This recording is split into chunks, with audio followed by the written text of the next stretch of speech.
Сәлем достар, сіздермен мен Гаухар. Бүгінгі видеоны піскен айраннан май алуға арнаймын. Піскен айран дегенді көпшілігіміз біле бермейміз. Сол үшін алдыңғы видеода көбімен айран піскен видеоларында бар, қарап көрсеңіздер болады. Әлі де арнаман тіркелмеген болсаңыздар, подписация батырмасын басып тіркеліп алыңыздар.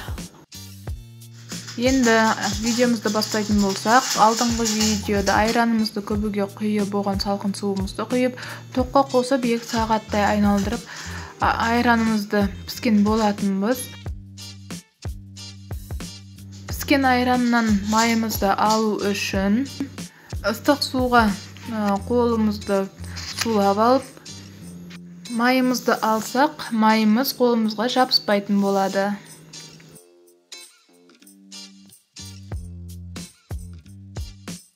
Көбімізде майымызды алып, оны мұздай суда айраны кеткенге дейін 5-6 рет жақсылап жуамыз.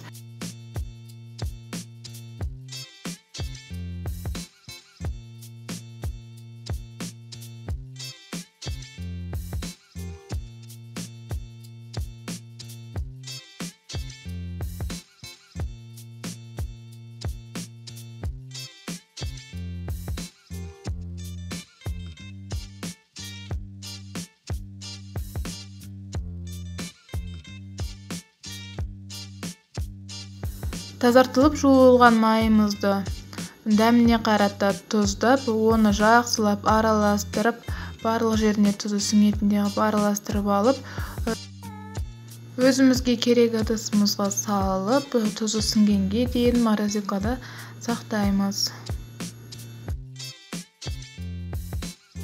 Осымен біздің піскен айраннан алынған майымыз дайын. Каналға тіркеліп, лайк басып, комментарий қалдырып, өздеріңіздің білетін рецептілеріңізбен комментарийда бөліссеңіздер болады.